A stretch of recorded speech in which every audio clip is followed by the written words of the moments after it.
8:42 a.m. Eastern. West Wing, White House. A secure line is already open. On one end, a senior advisor stands just outside the Oval Office holding a briefing folder stamped with restricted clearance markings. Inside that folder, 3 names, 1 proposed meeting, and a timeline that is already moving faster than expected. Donald Trump has just reviewed the latest update, and he's not waiting. Because this isn't just another diplomatic signal, this is a test, signal number 1. A ceasefire has been agreed, quietly, indirectly, and with conditions that have not been fully disclosed publicly. On one side, Benjamin Netanyahu. On the other, Joseph Aoun. And in between, a network of intermediaries, messages, and controlled leaks that are moving faster than official confirmations. This is shuttle diplomacy in real time. Because here's what nobody is telling you. These leaders are not speaking directly, not yet.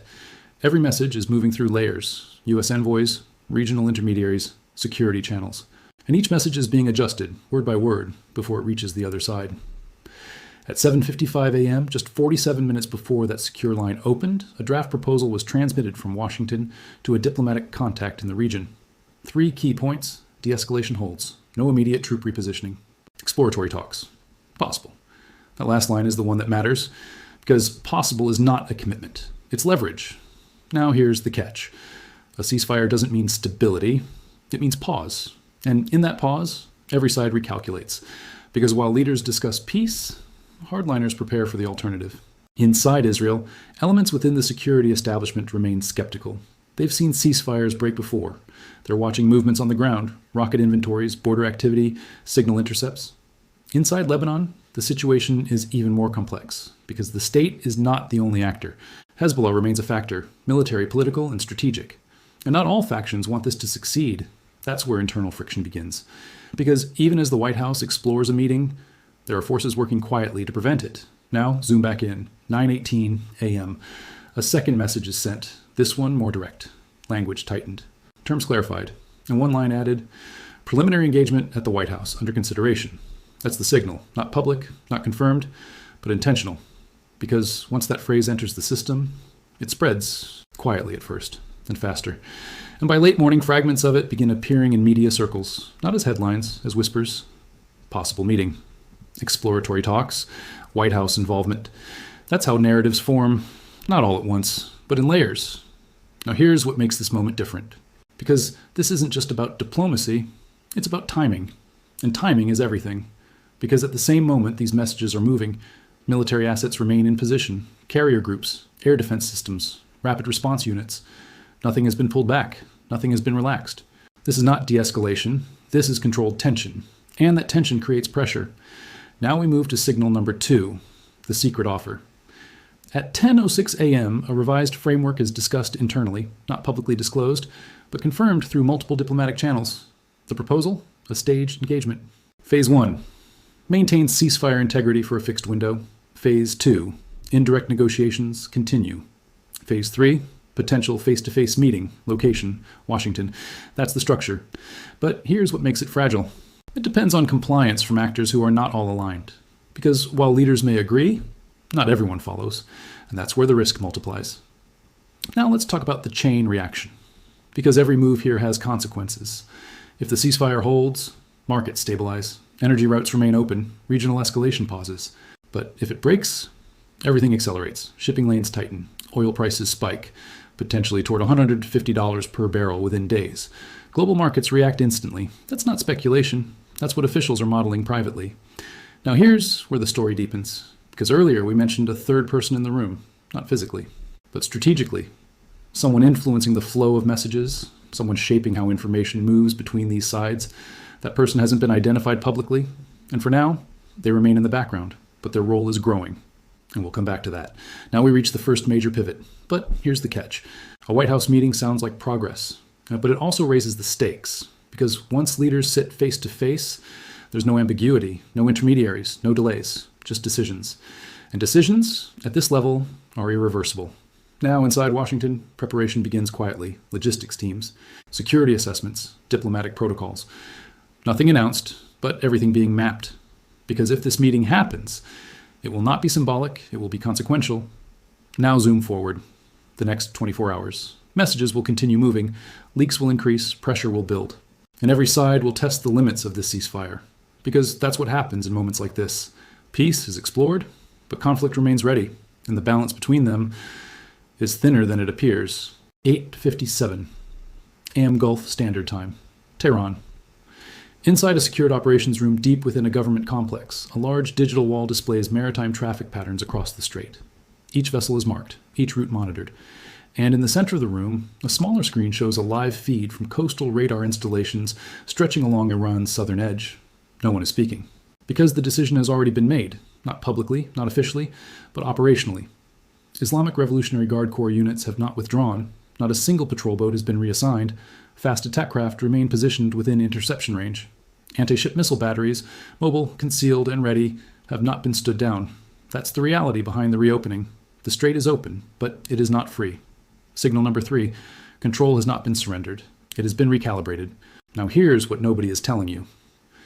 At 8:21 a.m., just 36 minutes earlier, a message arrived through an indirect channel, originating from a Gulf intermediary, passed through a European contact, and finally delivered to Tehran. The message was simple. Traffic must remain uninterrupted for 48 hours. No threats, no conditions stated explicitly, but the implication was clear: stability or consequence. Now inside Tehran, the response wasn't immediate, because within Iran's structure, agreement is layered. Political leadership signals direction, military leadership evaluates risk, and the IRGC, they assess leverage, because for them, the strait is not just geography, it's pressure, and pressure is power. Now we move to the second layer of friction. 9:34 a.m. A closed-door discussion takes place among senior IRGC commanders.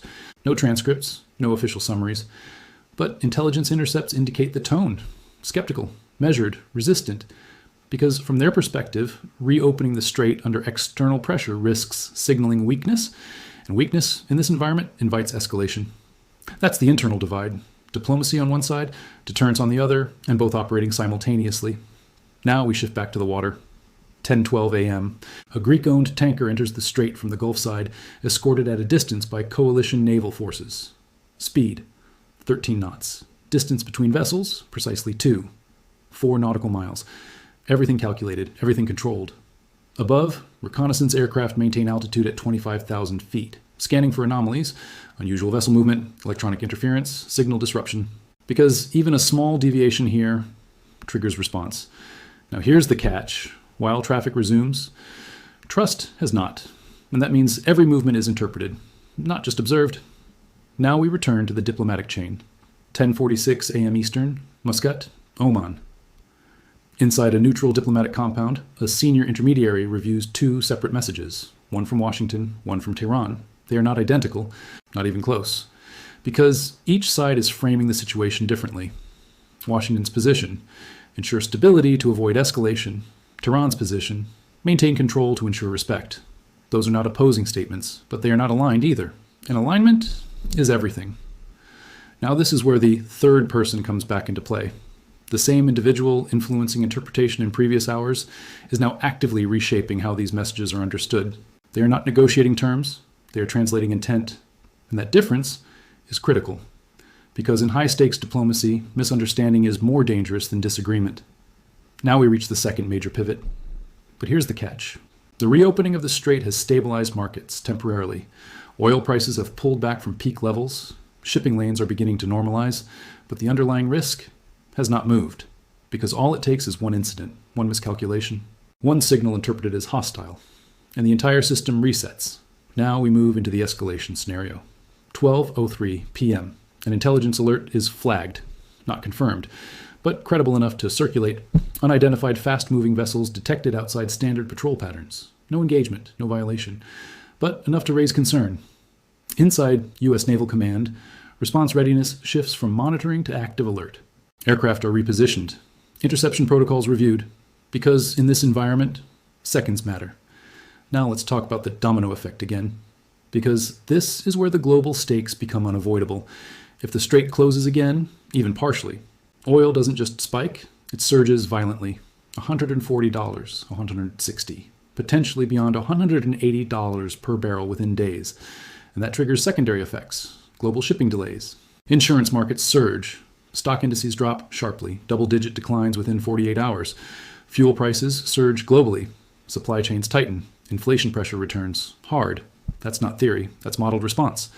Now we move deeper into the diplomatic pressure. 1:18 p.m. Eastern Washington. A new message is drafted short, direct. Continuation of flow ensures de-escalation. It's not a warning, but it's close. And that message is sent through the same layered channels. Washington, Oman, intermediary, Tehran, each step introducing slight variation, each variation introducing risk.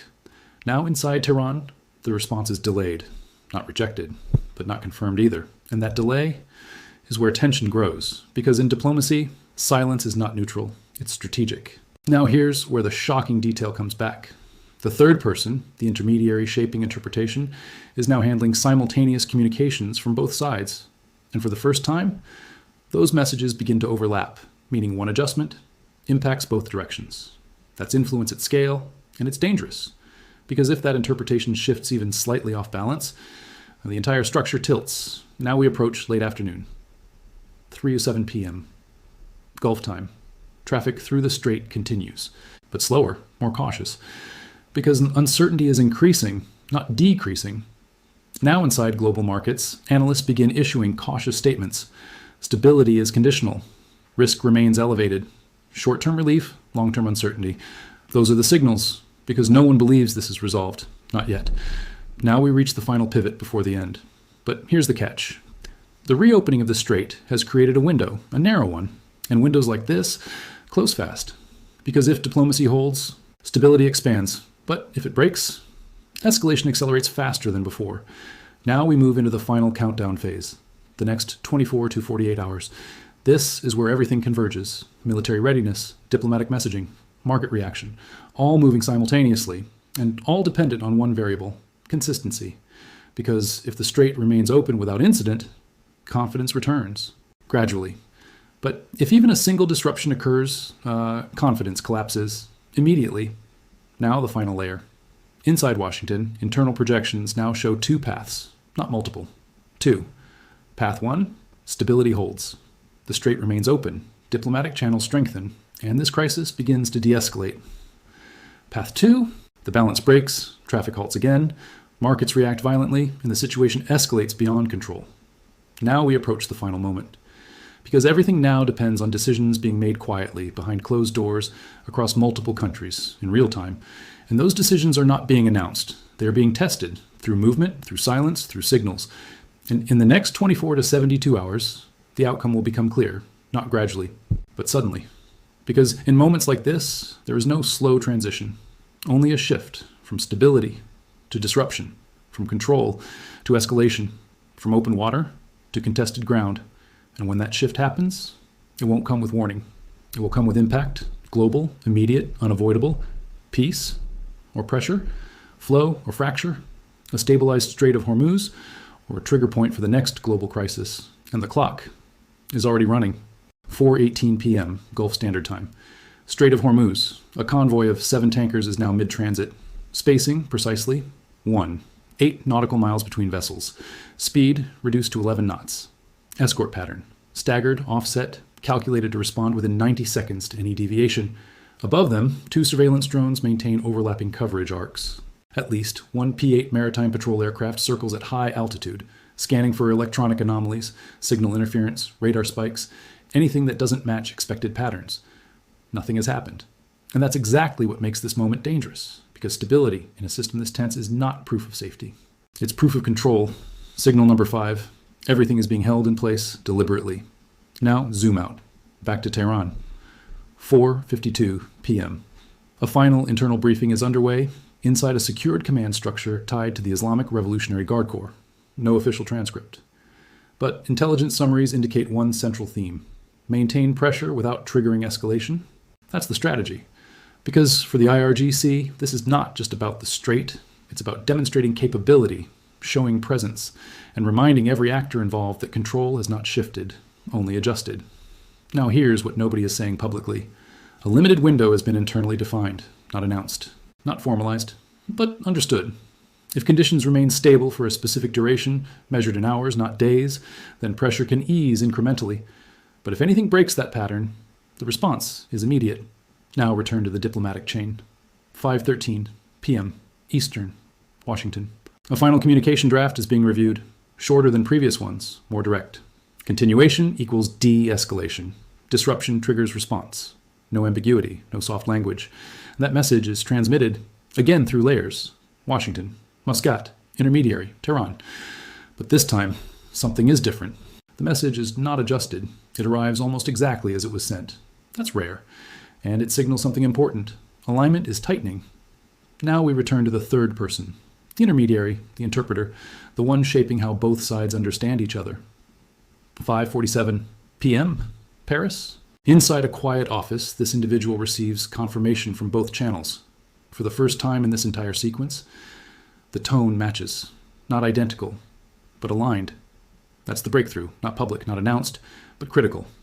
Because alignment reduces risk, and risk reduction stabilizes outcomes. Now we reach the final pivot. But here's the catch. Alignment does not guarantee continuation. It only reduces the chance of collapse. Because outside of these diplomatic channels, other forces remain active, unpredictable, autonomous. Now we move to the edge, 6:22 p.m. Gulf time. A minor incident is flagged. A commercial vessel deviates slightly from its assigned path. Not aggressively, not intentionally, but enough. For 47 seconds, tracking systems register uncertainty. Inside Naval Command, response protocols activate instantly, interception vectors calculated, communication channels opened, escalation thresholds approached, and then, correction.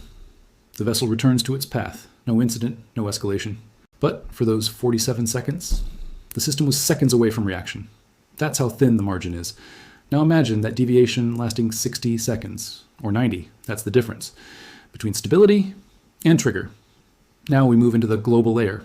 6:58 p.m. Eastern, New York. Markets begin adjusting again, not dramatically, but cautiously. Oil stabilizes below peak levels. Shipping futures adjust. Insurance risk indicators flatten slightly. These are not signs of confidence, they are signs of observation. Because global systems are waiting, watching, measuring. Now we approach the final countdown. 7:36 p.m. Gulf time. Traffic continues. No disruptions, no incidents. But tension remains. Because everyone involved understands one thing. This is temporary. Now we reach the final decision window. Inside Washington, Tehran, and multiple intermediary locations, the same question is being evaluated. Do we extend this stability or test its limits? Because both options exist, and both carry consequences. Now the chain reaction, final version. If stability holds beyond this window, confidence increases, markets stabilize further, diplomatic channels expand, and this crisis begins to transition into negotiation. But if stability breaks, even slightly, everything reverses. Traffic halts, military posture shifts from readiness to action. Markets react instantly, sharp drops, rapid spikes. And escalation becomes self-sustaining.